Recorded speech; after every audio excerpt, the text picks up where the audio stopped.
പ്രിയപ്പെട്ട സഹോദരങ്ങളെ, ലൂക്കായുടെ സുവിശേഷം 15-ാം അധ്യായം 7-ാം വാക്യത്തില് ഇപ്രകാരം പറയുന്നുണ്ട്: അനുതാപം ആവശ്യമില്ലാത്ത 99 നീതിമാന്മാരെക്കാൾ എന്നതിലധികം അനുതപിക്കുന്ന ഒരു പാപിയെ ഓർത്ത് സ്വർഗത്തിൽ വലിയ സന്തോഷമുണ്ടാകുമെന്ന്. അങ്ങനെയെങ്കിൽ വളരെയേറെ അനുതാപത്തോടും വേദനയോടും സഹനങ്ങളോടും കൂടെ, രോഗത്തിന്റെ പീഡകളോടുകൂടെ, ജീവിതത്തിന്റെ ഞെരുക്കങ്ങളും ഭാരങ്ങളും പേറി ഈ ആലയത്തിലേക്ക് കടന്നു വന്നിരിക്കുന്ന നമ്മുടെ എല്ലാവരുടെയും സന്നിധിയിലേക്ക്, നമ്മുടെ മധ്യത്തിലേക്ക് കർത്താവ് കടന്നു വന്നുകൊണ്ട് നമ്മുടെ ഓരോരുത്തരുടെയും സന്തോഷത്തെ അത് 100 മടങ്ങായി വളർത്തി തന്നുകൊണ്ട് നമ്മളെ ഓരോരുത്തരെയും അനുഗ്രഹിക്കുകയാണ് ദൈവം. നമുക്കൊരു നിമിഷം ഒന്ന് എഴുന്നേറ്റ് നിൽക്കാം. ദൈവത്തിന്റെ തിരുസന്നിധിയില് പരിശുദ്ധ അമ്മ, സ്വർഗീയ വൃന്ദങ്ങള്, രക്തസാക്ഷികള്, മാലാഖമാര്, നമ്മുടെ മരണമടഞ്ഞ പൂർവികര്, ഇവരെല്ലാം നമുക്ക് മധ്യസ്ഥരായി നമ്മുടെ ചുറ്റും നിൽക്കുക. നമുക്ക് പരിശുദ്ധ അമ്മയുടെ വലിയ സാന്നിധ്യം അപേക്ഷിച്ചുകൊണ്ട് അമ്മയോട് നമുക്ക് പ്രാർത്ഥിക്കാം. അമ്മേ, ഞങ്ങളുടെ ഓരോരുത്തരുടെയും ജീവിതത്തിലേക്ക് അമ്മ ഇറങ്ങി വന്നുകൊണ്ട് വചനത്തിന്റെ നിറവ് ഞങ്ങൾ ഓരോരുത്തരിലും ഉണ്ടാകുവാനായി അമ്മ ഞങ്ങൾക്ക് ഓരോരുത്തർക്കും വേണ്ടി ഈശോയോട് പ്രാർത്ഥിക്കണമേ എന്ന അപേക്ഷയോടെ, നന്മ നിറഞ്ഞ മറിയമേ സ്വസ്തി, കർത്താവ് അങ്ങയുടെ കൂടെ, സ്ത്രീകളിൽ അങ്ങേ അനുഗ്രഹിക്കപ്പെട്ടവളാവുന്നു, അങ്ങയുടെ ഫലമായി ഈശോ അനുഗ്രഹിക്കപ്പെട്ടവനാവുന്നു. പരിശുദ്ധ മറിയമേ, തമ്പുരാന്റെ അമ്മേ, പാപികളായ ഞങ്ങൾക്ക് വേണ്ടി എപ്പോഴും ഞങ്ങളുടെ മരണസമയത്തും തമ്പുരാനോട് അപേക്ഷിക്കണമേ. നമുക്ക് ശാന്തമായിരിക്കാം.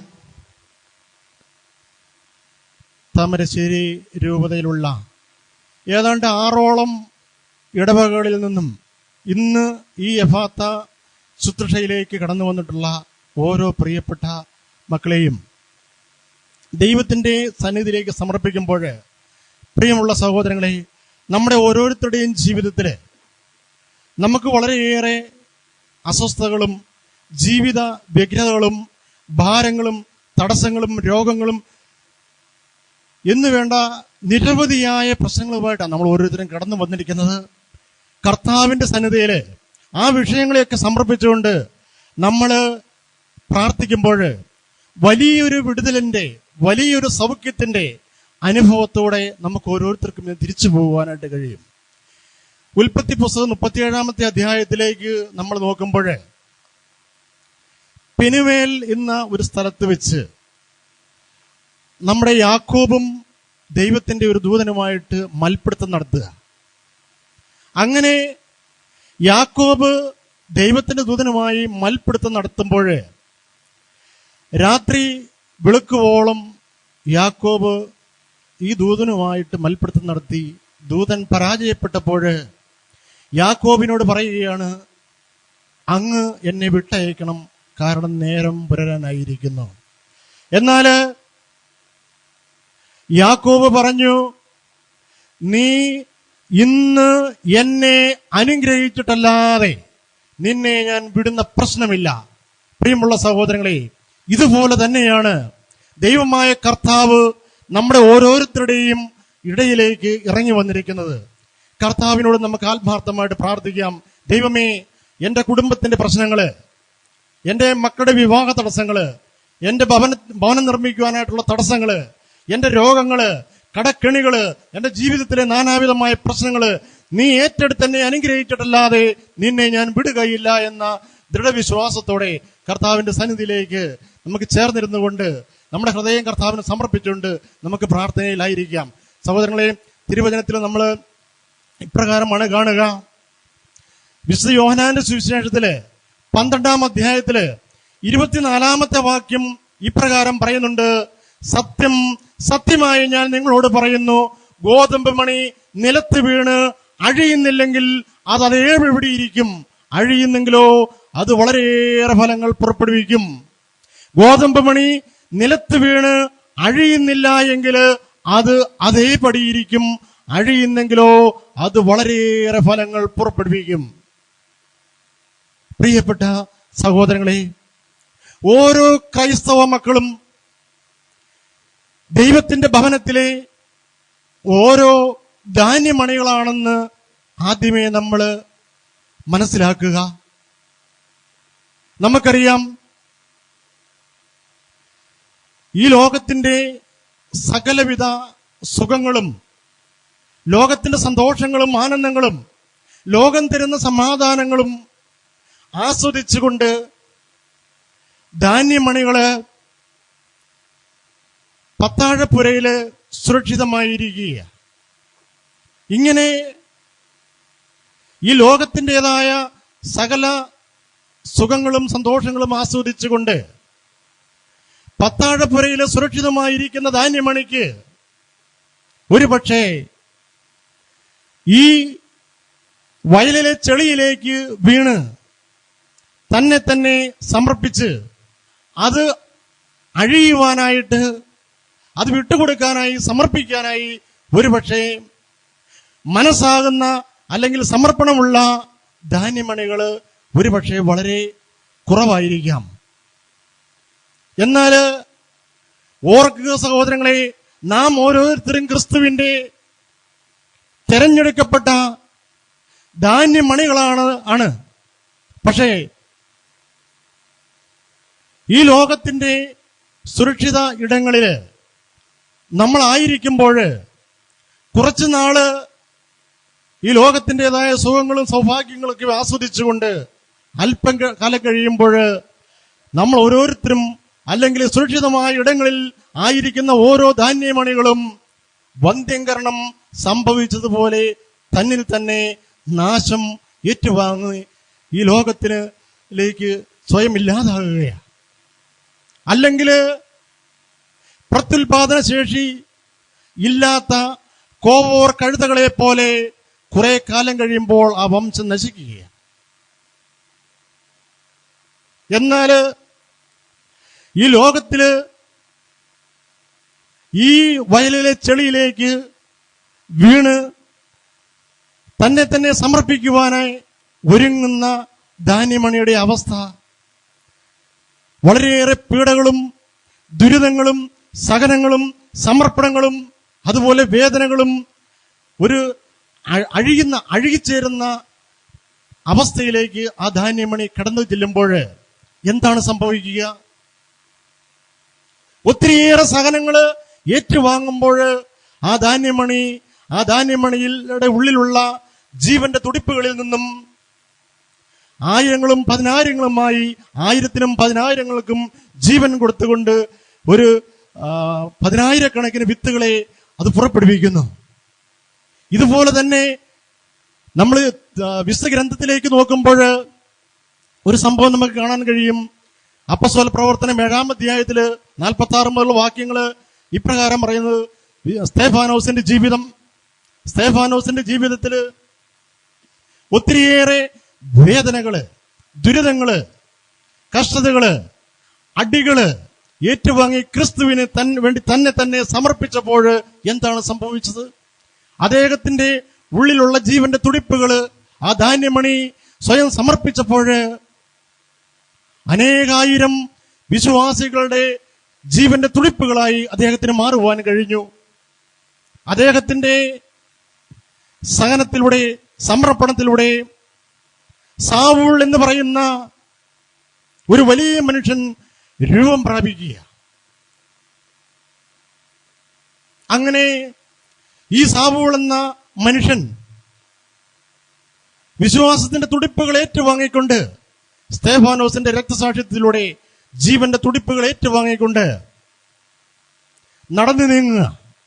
ഇങ്ങനെ നടന്നു നീങ്ങുന്ന സാവൂള് യാത്രാമധ്യേ പൗലോസായി രൂപാന്തരം പ്രാപിക്കുന്നുണ്ട്. സാവൂള് പൗലോസായി രൂപാന്തരം പ്രാപിച്ചപ്പോൾ എന്താണ് സംഭവിക്കുക? പ്രിയമുള്ള സഹോദരങ്ങളെ, ആ ധാന്യമണി നിലത്ത് വീണ് അഴിഞ്ഞപ്പോൾ കോടാനുകോടി ക്രൈസ്തവ മക്കളെ ഈ ലോകത്തിന് സമ്മാനിക്കുവാൻ അദ്ദേഹത്തിന് സാധിച്ചു. പൗലോസാകുന്ന ഗോതമ്പ് മണി നിലത്ത് വീണ് അഴിഞ്ഞപ്പോൾ കോടാനുകോടി ക്രൈസ്തവ മക്കളെ അദ്ദേഹത്തിന്റെ ജീവന്റെ തുടിപ്പുകളിലൂടെ ദൈവം മുളപ്പിച്ചു. Hallelujah, hallelujah, hallelujah. പ്രിയമുള്ള സഹോദരങ്ങളെ, വിശുദ്ധ യോഹന്നാന്റെ സുവിശേഷത്തില് 15-ാമത്തെ അധ്യായത്തില് 1-2 വാക്യങ്ങള് ഇപ്രകാരം പറയുന്നു: ഞാൻ സാക്ഷാൽ മുന്തിരിച്ചെടിയും എന്റെ പിതാവ് കൃഷിക്കാരനുമാണ്. എന്റെ ശാഖകളിൽ ഫലം തരാത്തതിനെ അവിടുന്ന് നീക്കിക്കളയുന്നു. ഫലം തരുന്നതിനെ കൂടുതൽ കായ്ക്കാനായി അവിടുന്ന് വെട്ടിയൊരുക്കുകയും ചെയ്യുന്നു. അപ്പോഴിതാ 2 കൂട്ടർക്കും ദൈവം വിട്ടുകൊടുക്കുന്നുണ്ട്. ഫലം കായ്ക്കുന്ന ശാഖയ്ക്കും ഫലം തരാത്ത ശാഖയ്ക്കും ഒരുപോലെ ദൈവം വിട്ടുകൊടുക്കുന്നുണ്ട്. എന്നാൽ ഈ സഹനം ഫലമില്ലാത്ത ശാഖ ഏറ്റുവാങ്ങുമ്പോൾ അത് നാശത്തിലേക്കുള്ള പോക്കാണ്. എന്നാൽ ഫലം തരുന്ന ശാഖ വെട്ടുകൊള്ളുമ്പോൾ എന്താണ് സംഭവിക്കുക? വലിയ മുറിവുകൾ ഉണ്ടാകുന്നു, വേദനകൾ ഉണ്ടാകുന്നു, സഹനങ്ങൾ ഉണ്ടാകുന്നു. അതുവഴി ആ ശാഖ കൂടുതലായി ഫലം പുറപ്പെടുവിക്കുക. നമ്മുടെ ഓരോരുത്തരുടെയും ജീവിതം പരിശോധിക്കുമ്പോഴും ഇതുപോലെ ഒരു അവസ്ഥയിലൂടെ നമ്മൾ ഓരോരുത്തരും കടന്നു പോകുന്നവരാ. നമ്മൾ പലപ്പോഴും പറയും, ദൈവമേ, ഞാൻ ഏറ്റവും നല്ല രീതിയിൽ ജീവിക്കുന്ന ഒരു മനുഷ്യനാണ്, എന്തുകൊണ്ടാണ് എനിക്ക് ഈ ദുരിതങ്ങളെല്ലാം വന്ന് സംഭവിക്കുന്നത്? എന്തുകൊണ്ടാണ് എനിക്ക് ഈ കഷ്ടതകൾ സംഭവിക്കുന്നത്? ജീവിതത്തില് അടിക്കടി തകർച്ചകളും രോഗങ്ങളും പ്രശ്നങ്ങളും തടസ്സങ്ങളും കടക്കെണികളും നമ്മളെ ചുറ്റിവരിക ഓരോ ദിവസവും. ദൈവമേ, എനിക്കിങ്ങനെയെല്ലാം സംഭവിക്കുന്നല്ലോ, എന്താണ് ഇതിന്റെ കാരണം? ഞാൻ ഈ സമൂഹത്തിനും സഭയ്ക്കും ദൈവത്തിനുമെതിരായി ഒരു തിന്മയും പ്രവർത്തിക്കുന്നില്ല. ഞാനാകുന്ന അല്ലെങ്കിൽ എൻ്റെ ഭവനമാകുന്ന ഈ ആലയത്തിൽ നിന്നും അനേകം മനുഷ്യർ കൃപ സ്വീകരിച്ചിട്ടുണ്ട്. എന്നാൽ കഴിയുന്ന എല്ലാ നന്മകളും ഞാൻ ഈ ലോകത്തിൽ ചെയ്തിട്ടുണ്ട്. ഒത്തിരി മക്കൾക്ക് ഞാൻ അനുഗ്രഹമായി മാറിയിട്ടുണ്ട്. ഒത്തിരി മക്കളുടെ ജീവിതത്തിൽ ഞാൻ വഴികാട്ടിയായിട്ടുണ്ട്. അനേകർക്ക് എൻ്റെ ജീവിതം ഒരു ചൂണ്ടുവലയായി മാറിയിട്ടുണ്ട്. അപ്പോഴും എന്തുകൊണ്ട് ദൈവമേ നീ എന്നെ ഇപ്രകാരം വേദനിപ്പിക്കുന്നു? നമ്മളിൽ പലരും ഒരുപക്ഷെ ചോദിക്കുന്ന ഒരു ചോദ്യമാണിത്. പ്രിയമുള്ള സഹോദരങ്ങളെ, ഈ ചോദ്യത്തിന് അല്ലെങ്കിൽ ഈ സഹനത്തിന്, ഈ വേദനയ്ക്ക്, ഈ വെട്ടിയൊരുക്കലിന്, ഈ കല്ലേറിന് ഉത്തമമായ ഒരു ഉദാഹരണം എനിക്ക് നിങ്ങളോട് പറയുവാനുണ്ട്. ഉദാഹരണമല്ല, ഒരു സംഭവം. എൻ്റെ ഒരു 5 വയസ്സ് പ്രായമുള്ള സമയത്ത് ഞാൻ താമസിച്ചിരുന്ന വീടിന്റെ ആ ഭാഗത്തു നിന്നും കുറച്ചകലെയായി ഒരു വിധവയായ പേരമ്മ താമസിക്കുന്നുണ്ടായിരുന്നു. ആ അമ്മയ്ക്ക് ഒരു മകനുണ്ടായിരുന്നു, മകനും മരിച്ചു. ആ അമ്മ, ആ പേരമ്മ ഒറ്റയ്ക്കാ. ഏകദേശം 90 വയസ്സ് പ്രായമുണ്ടാവും. അവർക്ക് കുറച്ച് സ്ഥലമൊക്കെ ഉണ്ട്. പക്ഷേ അന്ന് ഇന്നത്തെ മാതിരിയുള്ള ആദായ മാർഗങ്ങളൊന്നുമില്ല. വലിയ ദാരിദ്ര്യത്തിന്റെ ഒരു അവസ്ഥ നാട്ടിൽ ഉണ്ട്. അപ്പോൾ ഏകദേശം ഒരു 10 സെന്റ് സ്ഥലം മുഴുവനും പടർന്ന് പന്തലിച്ച് നിൽക്കുന്ന ഒരു വലിയ പിലാവ് ആ പേരമ്മയുടെ പറമ്പിലുണ്ട്. അതിന്റെ ഓരോ ശിഖരങ്ങളും നിറയെ വരിക്കച്ചക്ക ഉണ്ടാവും. വരിക്കച്ചക്ക എന്ന് പറഞ്ഞാല് ശർക്കര പോലത്തെ മധുരം. ഈ പേരമ്മ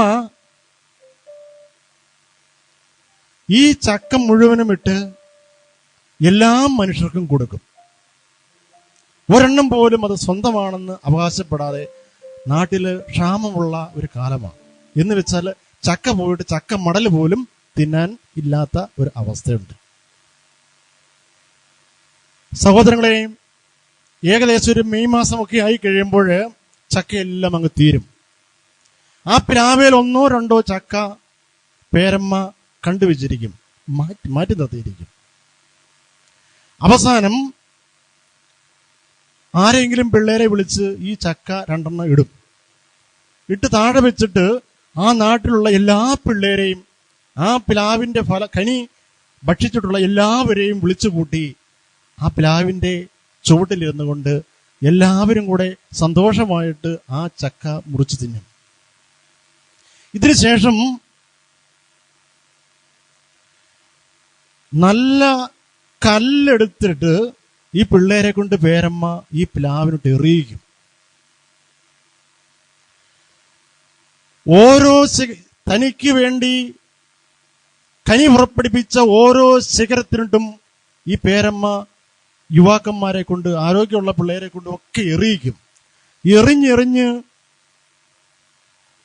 പ്ലാവിന്റെ തായ്തടിയും ശിഖരങ്ങളും ഒക്കെ ഏറുകൊണ്ട് മുണഞ്ഞീൻ ഒലിക്കുമ്പോൾ എവിടെയെങ്കിലും ഏറുകൊള്ളാത്ത ഭാഗങ്ങളുണ്ടെങ്കിൽ പേരമ്മ, പല്ലില്ലാത്ത പേരമ്മ പറയും, എടാ അബദ്ധക്കിട്ട് റീടാന്ന്. ഇങ്ങനെ എറിഞ്ഞെറിഞ്ഞ് ആ പ്ലാവിന്റെ തടി മുഴുവനും മുറിവേൽപ്പിക്കും. പ്രിയമുള്ള സഹോദരങ്ങളെ, ഇതിനുശേഷം ഇവരെല്ലാം കൂടെ ഇവിടുന്ന് കടന്നു പോകും. ഈ പ്ലാവ് ആ നാടിന് മുഴുവനും അനുഗ്രഹമായി മാറിയിരുന്ന ആ പ്ലാവ്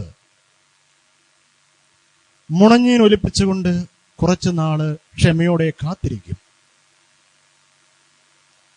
അല്പം കഴിയുമ്പോൾ അനുഗ്രഹത്തിന്റെ പുതുമഴ പെയ്യുകയായി. ഈ പുതുമഴ പെയ്യുമ്പോൾ എന്താണ് സംഭവിക്കുക? ഈ പ്ലാവ്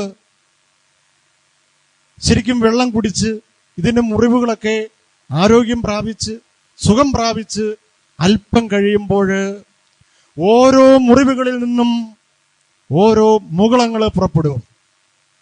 ഓരോ മുറിവുകളിൽ നിന്നും ഓരോ മുകുളങ്ങൾ പുറപ്പെട്ടു എന്നത് പരമാർത്ഥമാണെങ്കിൽ ആ ഓരോ മുകുളത്തിൽ നിന്നും 1ഉം 2ഉം കനികൾ പുറപ്പെടാൻ തുടങ്ങും. Hallelujah, hallelujah. പ്രിയമുള്ള സഹോദരങ്ങളെ, ഈ കനികൾ ഭക്ഷിക്കാൻ വേണ്ടി തന്നെ എറിഞ്ഞ് മുറിവേൽപ്പിച്ച ഓരോ മക്കളും വീണ്ടും ഈ പ്ലാവിന് ചുറ്റും കൂടുവാൻ തുടങ്ങും. ഹല്ലേലൂയ. പ്രിയമുള്ള സഹോദരങ്ങളെ, ഇതാണ് സഹനത്തെ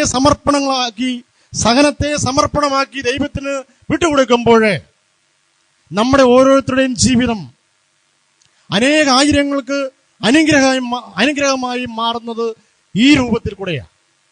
നമ്മളെ എറിഞ്ഞു മുറിവേൽപ്പിച്ചവൻ, ചുറ്റും നിന്ന് നമ്മളെ ആക്രമിച്ചവര്, നാനാവിധമായ പീഡകളും വേദനകളും നമുക്ക് സമ്മാനിച്ച വ്യക്തികൾ, അവരുടെ വേദനകളും അവരുടെ വിഷയങ്ങളും നമ്മൾ മൈൻഡ് ചെയ്യാതെ അത് ദൈവത്തിന് സമർപ്പിക്കുമ്പോൾ ഇതുപോലെയുള്ള അനുഗ്രഹങ്ങൾ പ്രാപിക്കാൻ നമ്മുടെ ശത്രുക്കള്, നമ്മളെ വേദനിപ്പിച്ചവര്, നമ്മളെ മുറിവേൽപ്പിച്ചവര് നമ്മുടെ ചുറ്റും വീണ്ടും വന്നു കൂടിക്കൊണ്ടിരിക്കും.